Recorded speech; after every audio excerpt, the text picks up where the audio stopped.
माँ तू सबसे प्यारी है, माँ तू जग में न्यारी है।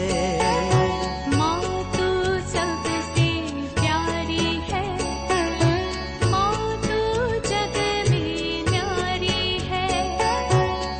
अपने आंचल में रखना, अपने आंचल में रखना। हमें वरदानों से भरना। माँ तू सबसे प्यारी है, माँ तू जग में न्यारी है। माँ तू सबसे प्यारी है, माँ तू जग में न्यारी है। पिता, पुत्र और पवित्र आत्मा के नाम पर आमीन। आप सबों को जय यीशु। आज के क्लास में पवित्र यूक्रिस्ट का ही एक और क्लास ले रहा हूं।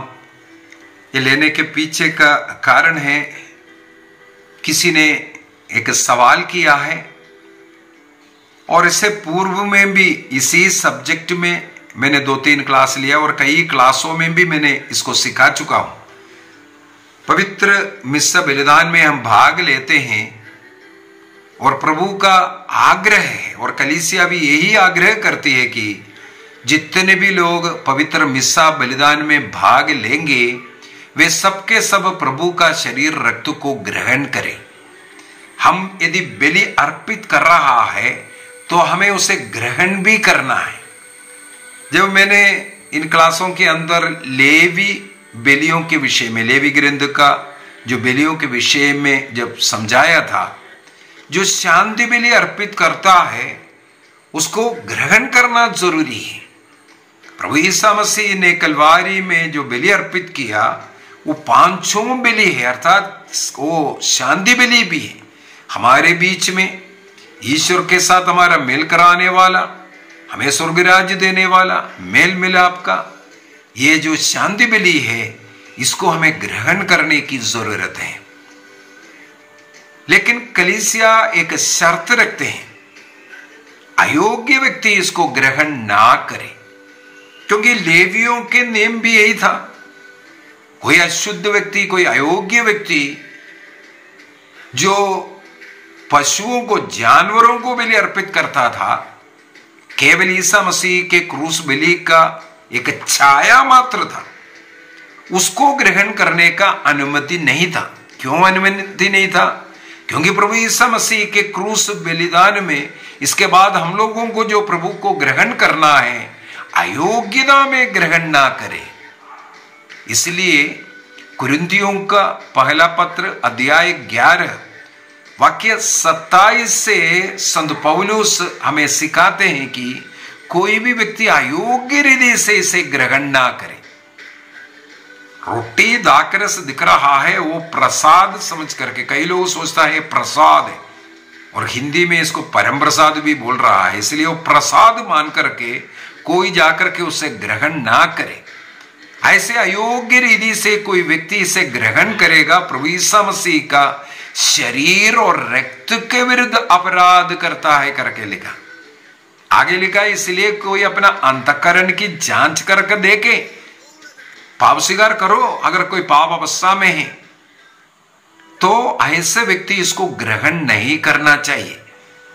अभी एक बहन मेरे से यही सवाल किया है, मेरा जन्म एक कैथोलिक परिवार में हुआ, लेकिन अब मेरा शादी एक अन्य कलीसिया में हुआ है, क्या मैं परम प्रसाद को ग्रहण कर सकता हूं? कैथोलिक चर्च के अंदर मैं बार बार जाता हूं, विशेषकर जो मायके आते हैं, हमारे ही चर्च में मैं जाती हूं, जहां मैं पला बड़ा हुआ और जिस कलीसिया से जुड़ करके संस्कारों को मैंने ग्रहण किया।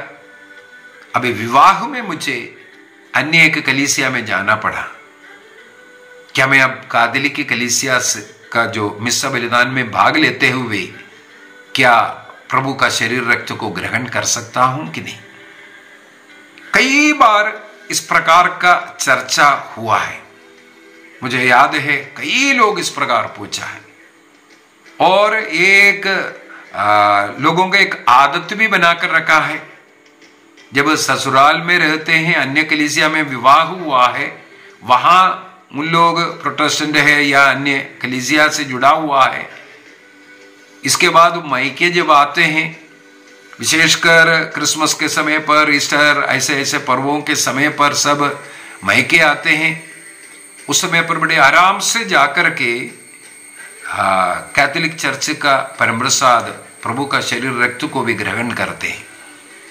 ये नहीं कर सकता है, नहीं कर सकता है। हमारे पारिवारिक प्रार्थना एवं धर्म शिक्षा जो पुस्तक है, अधिकतर लोगों के पास होगा, उसका पेज नंबर 154, 154, पेज नंबर 154, उसके अंदर उस एक पेज पवित्र यूक्रिस्त को कौन ग्रहण कर सकता है, ये सवाल कर करके उसका जवाब ही दिया है। वहां पर एक कैथोलिक व्यक्ति, जो कैथोलिक चर्च से जुड़ा हुआ व्यक्ति, उदाहरण के लिए मैं, यदि प्रभु का वो शरीर रक्त पवित्र मिस्सा में ग्रहण करना है, मुझे 5 बातें पूरा करना है। इसके बाद 5 पॉइंट्स लिखा हुआ है। ये 5 पॉइंट्स कहां से मिला? कुरिन्थियों का पहला पत्र दिया है 11वां के 26 से जो 30 तक के वचनों में लिखा हुआ बात, और अनेकों अन्य जगहों पर भी ऐसा ऐसा नियम प्रभु का दिया हुआ है। योहन का सुसमाचार अध्याय 13 के अंदर हम लोग वाक्य 2 में देखते हैं, यूदस शैतान उसके मन में यीशु मसीह को पकड़ाने का विचार डाला। उस विचार में बैठने वाला अयोग्य व्यक्ति यीशु मसीह के हाथों से, यीशु मसीह ने रोटी लिया, दाकरस में डुबा करके उसके मुंह में रख करके दिया। जॉन चैप्टर 13 वर्स 27, योहन का सुसमाचार 13:27 में लिखा हुआ है, तब शैतान उनमें प्रवेश किया।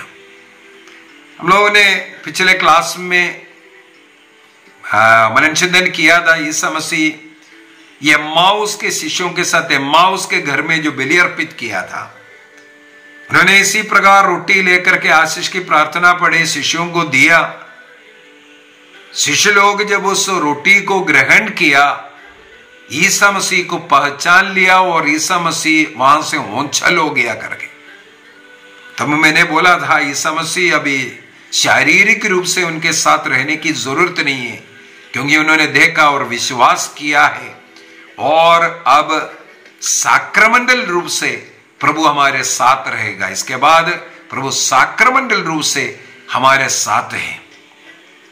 जैसे उस शिष्य लोग रोटी लिया, उनकी आंखें खुलना, उन्हें आनंद लगना, धैर्य के साथ प्रभु का प्रचार करने के लिए यरूशलेम लौटना, यह सब दिखाता है। उसके द्वारा यीशु मसीह उनके अंदर गया।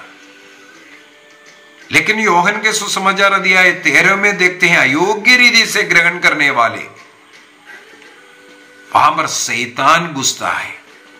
कुरिन्थियों का पहला पत्र उसके अध्याय 11 के 29 और 30 में लिखा हुआ है, इस कारण जो अयोग्य रीति से अनेकों लोग इस रोटी को ग्रहण कर रहा है, इस कारण अनेकों लोग बीमार है, अस्वस्थ है, शारीरिक पीड़ा सह रहा है, और अनेकों लोगों का मृत्यु का कारण यही है, अयोग्य रीति से प्रभु का शरीर रक्त को ग्रहण करना। इसलिए कैथोलिक की कलीसिया ने एक स्ट्रिक्ट आदेश दिया है, कैनन लॉ 919 में, और कैथोलिक की कलीसिया के धर्म शिक्षा ग्रंथ 1385 से लेकर के 89 तक, 1385 to 89, और यूथ कैटेकिज्म 220 से लेकर के 22 तक 5 बातें लिख रखा हुआ है, कौन इसे ग्रहण कर सकता है। इन 5 बातों को पूरा करने के बाद ही एक कैथोलिक व्यक्ति प्रभु का शरीर और रक्त को ग्रहण कर पाएगा। सबसे पहला बात है, वो जो व्यक्ति है हाल ही में पाप स्वीकार कर एक कृपा की अवस्था में होना जरूरी है। कलीसिया में 7 संस्कार हैं, उनमें से 2 संस्कारों को छोड़ करके बाकी सारे संस्कार जो भी व्यक्ति ग्रहण करेगा वो कृपा की अवस्था में होना जरूरी है। 2 संस्कार ऐसे हैं हम पाप की अवस्था में ग्रहण करते हैं। कौन सा है? सबसे पहले बपतिस्मा संस्कार, जन्म पाप कर्म पाप की अवस्था में ही हमें इसे ग्रहण करता है। उस बपतिस्मा के द्वारा हम पाप मुक्ति प्राप्त करते हैं, प्रभु यीशु मसीह के शरीर का अंग बन जाते हैं, प्रभु के समान स्वर्ग के योग्य हम उस समय पर बन जाते हैं। यदि प्रभु से जुड़े रह करके यदि हम पाप करते हैं, अन्य कोई संस्कार को ग्रहण करने के पूर्व में एक और संस्कार को ठहराया है जिसका नाम है पाप स्वीकार संस्कार। पाप की अवस्था में अगला जो संस्कार है वो है पाप स्वीकार संस्कार। एक पुरोहित के पास जाकर के अपने पापों को बोल करके पाप मुक्ति पहले प्राप्त करना, इसके बाद आकर के चाहे वो कन्फर्मेशन क्यों ना हो, चाहे यूकरिस्तीय संस्कार क्यों ना हो, चाहे वो विवाह संस्कार क्यों ना हो, कोई भी अन्य संस्कार ग्रहण करना है उससे पूर्व में हमें पाप स्वीकार संस्कार ग्रहण करना जरूरी है। तो कृपा की अवस्था में होना जरूरी है, प्रभु का शरीर और रक्त को ग्रहण करना। पाप की अवस्था में यदि इसको ग्रहण करेगा, शैतान हमें अंदर आएगा, बीमार होने का और मृत्यु का कारण यह बन सकता है। इसलिए निर्णय करने कम से कम हर महीना एक बार पाप स्वीकार कीजिए। अगर कोई बड़ा पाप नहीं किया है तब भी हर महीना कम से कम एक बार पाप स्वीकार कीजिए, ताकि हम हमेशा कृपा की अवस्था में रहे। कृपा की अवस्था में होना चाहिए, पवित्रता की अवस्था में, तब इसको ग्रहण करना है। दूसरा, यदि हमें प्रभु का शरीर और रक्त को ग्रहण करना है, मिस्सा बलिदान में जाते हैं, लैटिन कलीसिया के नियम के अनुसार कम से कम 1 घंटे का उपवास करते हुए हम लोगों को मिस्सा बलिदान में भाग लेने के लिए जाना है। मिस्सा बलिदान के पूर्व में अगर 7 बजे मिस्सा बलिदान शुरू होता है, हम लोगों को उससे पूर्व 1 घंटे से उपवास करने के बाद वो मिस्सा बलिदान में भाग लेने जाना है। और उस मिस्सा बलिदान के अंदर पवित्र यूक्रिस्ट को ग्रहण कर रहा है। ये नहीं सोचना पवित्र यूक्रिस्ट को ग्रहण करने के पूर्व में 1 घंटा, वो तो मिस्सा चलते चलते 1 घंटा हो जाएगा करके, उसमें एक्सक्यूज मिलता है। यदि कोई बीमार व्यक्ति है, ऐसे लोग कुछ ग्रहण करने में मना नहीं है, हल्का फुल्का कुछ ग्रहण कर सकते, जो बीमार, जो मेडिसिन दवाई लेने वाले लोग। अन्य लोगों के लिए नियम है, आप 1 घंटे का उपवास कर करके आना है मिस्सा बलिदान के लिए। तीसरा पॉइंट है, आप प्रभु को ग्रहण करने जा रहा है, आपका वस्त्र धारण शालीनता में होना चाहिए। शालीन वस्त्र धारण करके आपको प्रभु का शरीर और रक्त को ग्रहण करने के लिए जाना चाहिए। ये नहीं बोल रहे नया कपड़ा, लेकिन ये है मिस्सा बलिदान के लिए जब भी जाता है अच्छा कपड़ा पहनो, अच्छा कपड़ा पहनो। आपके पास जितना अधिक महंगा अच्छा सुंदर कपड़ा है उसको पहन करके जाना चाहिए। फैशन परेड नहीं, नग्नता दिखाने वाला नहीं होना चाहिए, अन्य लोगों को दिखाने के लिए नहीं होना चाहिए। हमें अच्छा कपड़ा, साफ सुथरा और शालीन वस्त्र धारण होना चाहिए। स्त्रियों को सिर में कपड़ा डालना हमारा भारतीय नारियों के एक संस्कार है। उस रीति जो संस्कार हमारे, उसके अनुसार वस्त्र धारण होना चाहिए। अभी चौथा जो नियम है और थोड़ा सा तकलीफ वाला है, सबों के साथ मेल मिलाप में होना चाहिए। सबों के साथ मेल मिलाप में। हाल ही में मैं किसी दंपतियों से बात कर रहा था, वो अलग अलग है, पति पत्नी अलग हो करके, पत्नी अपने मायके में, पति अपने घर में रह रहा है, आपस में बातचीत नहीं, इतना अधिक भयंकर झगड़ा। एक इतवार के दिन में उनसे बात कर रहा हूं, उस दिन भी वे लोग प्रभु का शरीर रक्त को ग्रहण किया। बहुत बड़ा गलत। इसी कारण पति पत्नी के बीच में झगड़ा बढ़ रहा है, क्योंकि अयोग्य रीति से परम प्रसाद को ग्रहण कर रहा है। चर्च का नियम प्रभु ईसा मसीह ने स्वयं कहा, मत्ती का सुसमाचार अध्याय 5 वाक्य 30 के अंदर हम लोग पढ़ते हैं, जब तुम वेदी पर बलि अर्पित करने के लिए जाते हैं, उस समय पर तुम्हें याद आए किसी को कोई शिकायत। मत्ती का सुसमाचार अध्याय 5 वाक्य 23, मत्ती का सुसमाचार मैथ्यू चैप्टर 5 वर्स 23, वहां पर लिखा है, जब तुम वेदी पर बलि अर्पित करने के लिए जाए, वहां पर तुम्हें याद आ रहे हैं कि किसी को तुमसे कोई शिकायत है, तो जो भेंट अर्पित करने के लिए जो बलि वस्तु लेकर के आया है वहां छोड़ दो, बोलता है, वहां छोड़ दो, बलि अर्पित मत करो। सबसे पहले जाकर के अपने भाई से मेल मिलाप करो। परम प्रसाद को ग्रहण करने के लिए, पवित्र यूक्रिस्त को ग्रहण करने के लिए, ईसा मसीह का शरीर और रक्त को ग्रहण करने के लिए पहला शर्त यही है कि आप मेल मिलाप की अवस्था में होना चाहिए। यदि आपका मनमुटाव किसी भी व्यक्ति के साथ, घर का भाई बहनों के साथ, माता पिता के साथ, सास ससुर के साथ, पति पत्नी के बीच में या पड़ोसी के बीच में, किसी के साथ आपका बातचीत नहीं है, आपका नफरत है, उस नफरत के साथ प्रभु का शरीर रक्त को ग्रहण नहीं कर सकता। साफ साफ लिखा हुआ एक नियम है, ईसा मसीह ने भी यही नियम सिखाया। सबसे पहले जाकर के मेल करना है, इसके बाद आकर के बलि अर्पित करो और प्रभु का शरीर रक्त को ग्रहण करो। तो ये चौथा पॉइंट, यदि पति पत्नी अलग रह रहा है झगड़ा कर करके, वे लोग इसके बाद परम प्रसाद ग्रहण नहीं कर सकता। यदि घर में लड़ाई झगड़ा कर करके मिसा में आ रहा है, या किसी के साथ, भाइयों के साथ, अन्य पड़ोसी के साथ आपका बातचीत नहीं है, तो परम प्रसाद को ग्रहण ना करे, इसमें आपको कोई फायदा नहीं। बल्कि इस कारण बाइबल स्वयं हमें सिखाता है, इस कारण क्योंकि प्रभु का शरीर रक्त को अयोग्य रीति से ग्रहण करने के कारण आप में अनेकों लोगों का जीवन बर्बाद है।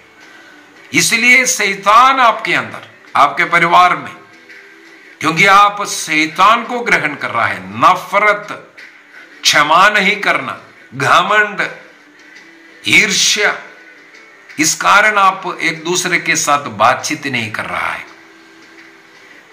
वहां पर प्रभु का निवास नहीं हो सकता, वो शैतान का निवास स्थान है। इसलिए कलीसिया साफ साफ बता करके दे रहा है, आपका मेल मिलाप होना बहुत जरूरी है।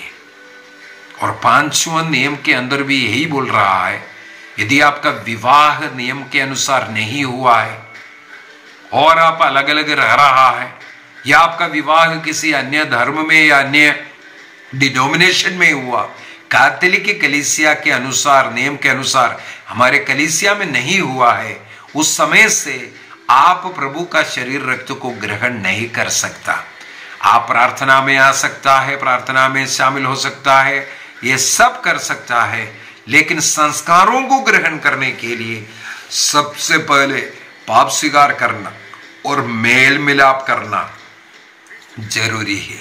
तो ये एक पॉइंट, ये 5 पॉइंट मैंने बोल करके दिया।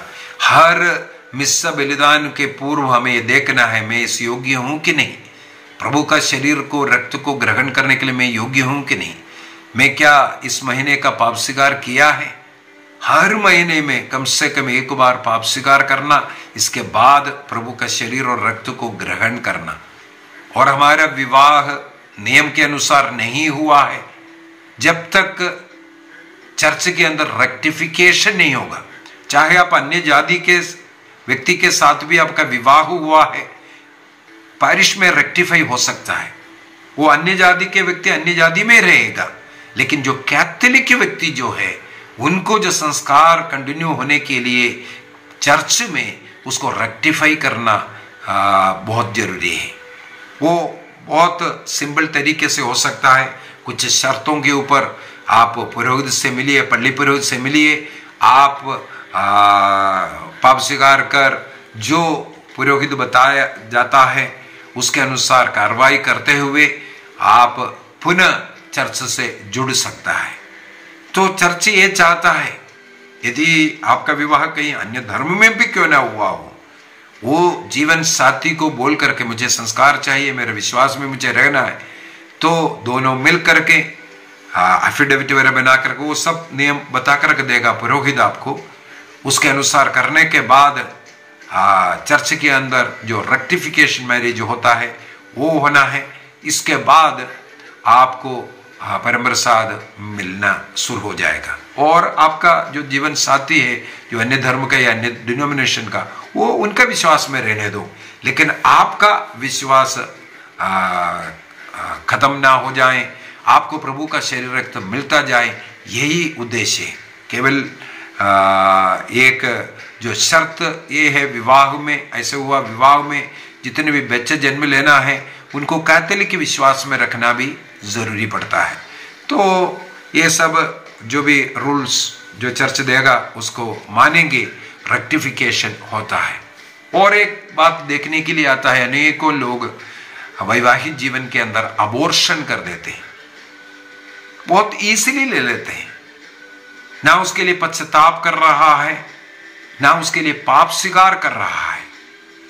जब एक बार आपने अबॉर्शन किया या उसके लिए कोई दवाई खाया या बच्चा ना होने के लिए किसी भी कृत्रिम रीति का इस्तेमाल किया कलीसिया के नियम के अनुसार, इसके बाद आप प्रभु का शरीर रक्त को ग्रहण नहीं कर सकता, संस्कार को ग्रहण नहीं कर सकता, क्योंकि उसके द्वारा आपने एक घोर पाप किया है।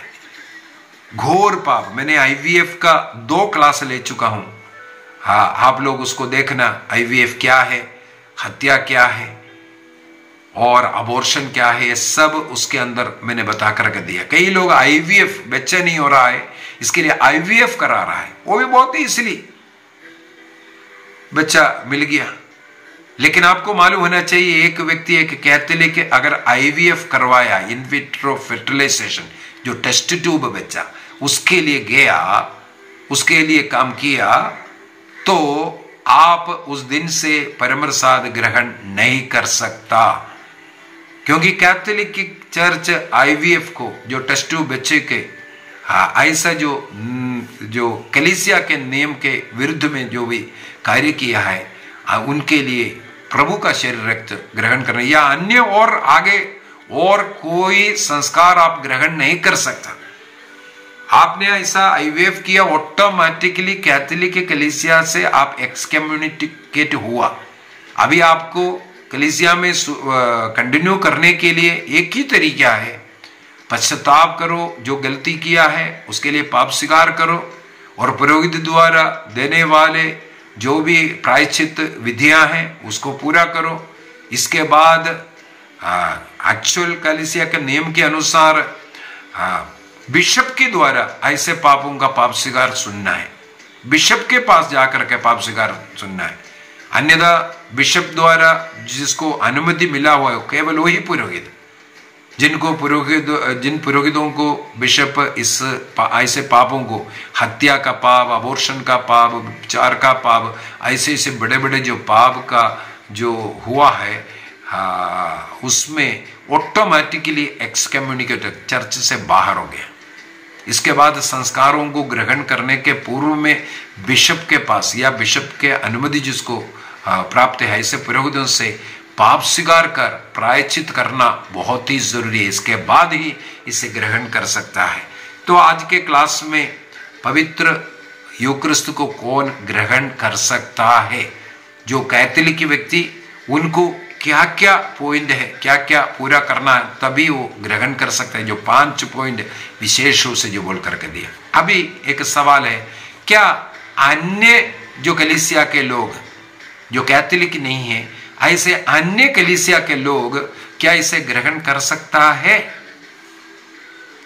कैथोलिक कलीसिया के साथ कुछ कलीसिया समझौता में आ चुका है, कैनन लो 917 में, और कैटेकिज्म ऑफ कैथोलिक चर्च 1399, 1401, 1417 और कैटेकिज्म 838, 1399, 1401, 1417 and 838 Catechism of Catholic Church and Canon Law, Roman Canon Law के 917, इसमें ये बताकर के दिया है